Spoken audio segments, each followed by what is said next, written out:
गोरी बहन की शादी। विद्या बेटी, ये ले, ये साड़ी पहनकर तैयार हो जा। ये बादामी रंग तेरे गोरे रंग पे खूब खिलेगा। और हाँ, अच्छे से मेकअप करना ताकि लड़के वाले तुझे देखें तो देखते ही रह जाए। ठीक है मेरी प्यारी माँ। तभी बाहर से कांच टूटने की आवाज आती है। मालती गुस्से में बौखलाकर बाहर आती है, जहां कंचन पोछा लगा रही थी। मालती को देखते ही कंचन सहम सी गई। क्यों री काली करमजली, आज मेरी बेटी के लिए कितना बड़ा दिन है। तूने जानबूझकर इस शुभ घड़ी में कांच तोड़ दिया। नहीं माँ, मैं तो पोछा लगा रही थी, गलती से गुलदस्ता गिर गया। कहते हुए कंचन कपकपाई जा रही थी, क्योंकि उस दिन बड़ी ठंड थी। क्यों री, हाथों में जान नहीं है क्या? खाने को तो 10-10 रोटी एक बार में खा जाती है। अच्छे से पोछा लगा, फर्श एकदम चमकना चाहिए। और उसके बाद चाय समोसे नाश्ता भी बना देना। ये कहते हुए मालती जानबूझकर उस बेचारी के पैरों पर से चढ़कर चली जाती है, जिससे कड़ाके की ठंड के मौसम में उस बेचारी की चीख निकल जाती है। माँ, माँ मेरा हाथ कंचन के साथ ऐसा जुल्म होता देखकर बिछौने पर लकवे में पड़े वासुदेव की आंखों से टप टप आंसू चूने लगते हैं। थोड़ी देर में वसुंधरा अपने बेटे कार्तिक के साथ विद्या को देखने आती है। तभी कंचन चाय नाश्ता लेकर परोसती है। आंटी जी, नाश्ता। मालती जी, ये लड़की कौन है? जी, ये इस घर की नौकरानी है। ये सुनते ही कंचन की आंखों में आंसू भर आते हैं। वो लड़के वालों के बीच से जाने लगी। तभी विद्या ने कहा, कंचन जरा रुक। माँ जी, ये इस घर की नौकरानी नहीं बल्कि मेरी बहन कंचन है। विद्या के शब्दों में कंचन के लिए एक बड़ा मान था। बड़ा प्यार है दोनों बहनों के बीच। बहन, मुझे मेरे कार्तिक के लिए आपकी विद्या पसंद है। तभी कंचन को उसके काले रंग के लिए नीचे दिखाते हुए मालती ने इतरा कर कहा, पसंद तो आनी ही थी वसुंधरा जी। मेरी विद्या किसी होर से कम थोड़ी है। गोरी है, सुंदर है, कोई भी खोट नहीं है मेरी बच्ची में। अच्छा जी, अब हम चलते हैं, जल्द ही बारात लेकर आएंगे। वसुंधरा के जाने के बाद मालती कंचन पर आग बबूला होकर बोली, क्यों री काली कलोटन, तुझे कहा था ना कि अपने बदसूरत मुंह पर घूंघट ओढ़ कर बाहर आने को। अगर तेरी वजह से आज मेरी गोरी बेटी का रिश्ता कट जाता तो तेरी तो शादी हो नहीं रही। कम से कम अपनी बहन का तो घर बस जाने दे। अपनी सौतेली माँ मालती का दिया गया ताना कांटों की तरह कंचन के मन पर जा लगा। माँ, क्या मिलता है तुम्हें इस बेचारी का दिल दुखाकर? तू चुप कर विद्या, भूल मत, ये तेरी सौतेली बहन है। ये कभी तेरी खुशियां नहीं चाहेगी बल्कि तेरा बुरा चाहेगी। एक दिन तू बड़ा पछताएगी विद्या। ये कहकर मालती वहां से चली गई और कंचन फूट फूट कर रो पड़ी। विद्या, क्या मैं इतनी बुरी हूं कि अपनी बहन की शादी तोड़वा दूंगी? विद्या ने कंचन के आंसू पोंछे और डबडबाई आंखों से उसे देखकर कहा, मेरी बहन, माँ ने सिर्फ तेरा ऊपरी रंग देखा, आज तक तेरा प्यार भरा मन देखा ही नहीं। मगर तुम्हारी ये बहन है ना? भले ही विद्या और कंचन सौतेली बहन थीं, मगर दोनों के बीच सगी बहनों से बढ़कर प्यार था। हालांकि विद्या गोरी सुंदर थी और कंचन काली, मगर उसके बाल उतने ही लंबे काले। वसुदेव ने अपनी पहली पत्नी सुलोचना के मरने के बाद मालती से दूसरी शादी की। हालांकि दोनों का यह पुनर्विवाह था। मालती अपनी बेटी विद्या को साथ लेकर आई।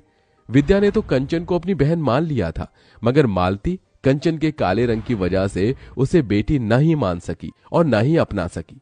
यह भेदभाव वसुदेव से देखा नहीं गया और वो सदमे में चले गई। हालांकि मालती ने कंचन को गरीब घर में ब्याहने के लिए बहुत से ऐसे रिश्ते देखे, मगर उसके काले रंग के चलते वो भी रिश्ते वाले उसे ठुकरा गए, क्योंकि कहते हैं ना, नियति का तय हुआ कोई नहीं टाल सका। जिसके बाद विद्या की शादी अमीर घर में तय हो गई और गुजरते दिन के साथ शादी की रस्में अब शुरू हो गईं। विद्या बेटी, देख, मैंने तेरे हल्दी और मेहंदी के लिए 2 लहंगे बनवाए हैं। सुंदर है? हाँ माँ, बहुत सुंदर है। पर माँ, कंचन के लिए लहंगा? कंचन का नाम सुनते ही मालती चिढ़ गई।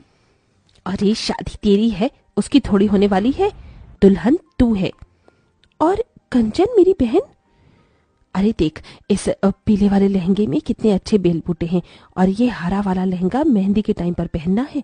तेरी माँ ने कैमरे वाले को भी बुलाया है और तू चिंता मत कर, उसे भी दे दूंगी मैं कपड़ा। थैंक यू माँ। मालती ने कंचन को देखते हुए उसे एक बड़ा पुराना सा सूट पहनने को दिया, जो कि कई जगह से फटा भी था। एरी कर लो, ये ले, पहन लियो तू। बिना किसी शिकायत के कंचन ने उसे स्वीकार कर लिया और विद्या को हल्दी मेहंदी लगने लगी। पड़ोसनों ने गाना बजाना भी शुरू कर दिया। हल्दी लगाओ रे, तेल चढ़ाओ रे, बन्नों का गोरा बदन चमकाओ रे। मेरी बच्ची कितनी सुंदर लग रही है। अरे मालती, अब क्या विद्या को हल्दी में ही नहला देगी? और क्या, रज रज के हल्दी लगाऊंगी, तभी तो मेरी विद्या का गोरा रंग खिलेगा। सबने बारी बारी से विद्या को हल्दी लगाई, मगर कंचन एकदम पीछे खड़ी थी। कंचन, तू अपनी बहन को हल्दी नहीं लगाएगी? आना, दूर क्यों खड़ी है? तभी मालती ने कंचन को हल्दी लगाने से रोक दिया। क्या हुआ माँ, तुमने मुझे रोक क्यों दिया? क्योंकि मैं नहीं चाहती कि तू अपने इन मनहूस काले हाथों से मेरी बेटी को हल्दी लगाए। कहीं मेरी बेटी का रिश्ता टूट गया तो? इतना अच्छा घर द्वार मिला है। मालती के साथ सभी पड़ोसन भी कंचन पर ताना कसने लगी। ठीक कह रही है मालती, अरे ये तो है ही अभागिन, दुनिया में आते ही माँ को खा गई। वही तो, इसे तो इस शादी के शुभ रस्मों से भी दूर ही रखो, इसकी काली नजर न लग जाए। होने वाली दुल्हन को वैसे भी इतनी गोरी और सुंदर जो है। बस बहुत हुआ। मैं मानती हूँ कि मेरी बहन का मुझे हल्दी लगाना मेरे लिए शुभ है। कंचन, मुझे हल्दी लगा। कंचन ने अपनी गोरी बहन को हल्दी मेहंदी लगाई, तभी कुछ हल्दी उसके चेहरे पर लग गई। हे राम, ये तो अपशकुन है, दुल्हन की हल्दी इसे भी लग गई। कंचन उस हल्दी को धोने लगी, तभी रुक जा कंचन, कहने दे इन्हें जो कहना है। मेरे लिए ये शुभ शगुन है। मुझे तो डर है बहना, कहीं ये कल्लो अपनी बहन की शादी काट कर खुद ना दुल्हन बन जाए। ये सुनकर तो जैसे मालती के मन में डर बैठ गया।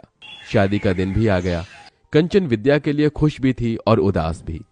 विद्या, आज तू अपनी इस अभागन बहन को छोड़कर ससुराल चली जाएगी और मैं इस घर में तेरे बिना अकेली रह जाऊंगी। तभी दुल्हन बनी विद्या अपने बालों में से थोड़ा गजरा निकालकर कंचन के बाल में लगा देती है। इस गजरे में तो मेरी बहन के लंबे काले बाल एकदम कह ढा रहे हैं। इतने में बारात आ जाती है। तभी मालती कंचन को अपने पास बुलाती है। माँ, आपने बुलाया? हाँ कंचन, तू अपनी बहन से कितना प्यार करती है? अचानक ये सवाल क्यों माँ? क्योंकि मैं जानती हूँ, जब से विद्या का रिश्ता इतने बड़े घर द्वार में लगा है तुझसे देखा नहीं जा रहा, इसीलिए तू ये रिश्ता काटना चाहती है ताकि तेरी ताल गल सके और तेरी कोरी बहन की जगह कार्तिक से तू शादी कर सके। ये सुनकर कंचन टूट सी गई। नहीं माँ, ऐसा नहीं है। अगर ऐसा नहीं है तो फिर क्यों सजी धजी है तू? शादी तो तेरी बहन की है, साबित कर दे कि तू मेरी विद्या का बुरा नहीं चाहती। और फिर कंचन ने वहां रखा गमला अपने पैरों पर गिरा लिया, जिससे कि ठंड के उस मौसम में वो तड़प गई। माँ, लो माँ, इस बदनसीब बहन ने साबित कर दिया। आप अगर चाहती हैं कि मैं विद्या की शादी में शामिल न हूं तो मैं नहीं जाऊंगी माँ। तभी दूर से आदर्श ने ये सब देखा। उधर विद्या कंचन को ढूंढने लगी। आदर्श ने उसे सारी बात बता दी, साथ ही अपना फैसला सुनाया। वसुंधरा मामी, मैं कंचन का हाथ थामना चाहता हूँ, उससे शादी करना चाहता हूँ। ये सुनकर विद्या कंचन के लिए बहुत खुश हुई। देखा माँ, जिसकी जोड़ी जब लगनी होती है ऊपर वाला उसे मिला ही देता है। देखो, मेरी बहन का खुशियों भरा भाग्य उसके सामने खड़ा है।